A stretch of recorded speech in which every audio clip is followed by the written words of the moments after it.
Ginebra import na gagamitin sa next conference ng PBA Governors Cup kasado na. So sino ito? So yan nga ang dapat nyong makilala. Paul Zamar, balik Blackwater na. And trade alert sa pagitan ng Converge and Blackwater. So yan nga ang ating mga tatalakayin. Kaya wag na nga nating patagalin pa. Tara at atin ang pasadahan yan.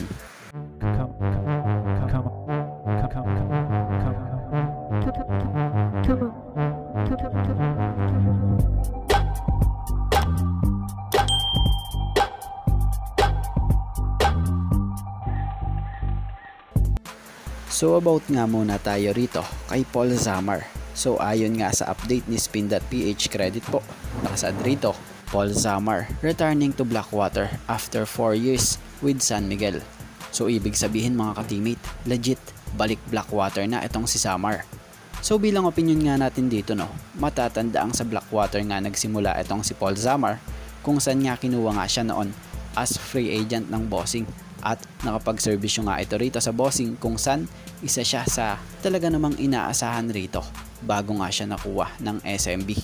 So alam nyo bang si Zamar panahong dumating ito noon sa Blackwater, nag-average nga ito per game ng 10.3 points per game, 3.6 rebounds per game, and 1.5 assists per game while shooting 37% beyond the arc. So batay nga sa report nating nabasa, ganito pala ang nangyayari. After the 1-month grace period expires and no deal was given by the Pearmen, Zamar can already sign and play for the team where he played his best year in the PBA. At about naman rito sa sumunod nating topic, isang trade nga ang aprobado na.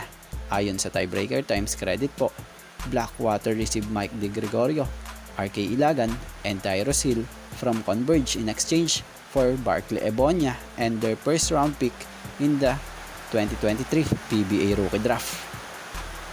At about naman po dito sa last nating topic, patungkol naman dito sa import ng Ginebra na gagamitin next conference. So malinaw na si Justin Brownlee na talaga ang import na gagamitin ng Barangay Ginebra next conference dahil sa patuloy na paganda pa ng paganda ang pinapakitang laro pa nito. So siya nga lang po naman mga ka-teammate ang kauna-unahang import ng Ginebra na nanalo ng 2 titulo gaya ng Governors Cup and Commissioners Cup. So sa totoo lang 5 kampiyonato na nga po ang nabibigay nitong si Brownlee sa Ginebra. Bukod dyan, siya yung pinakamatagal na naglaro na import sa Ginebra. At siya ang import ang may record na number 1 sa 3 points made by an import at pang-5 ngayon sa all-time scoring import.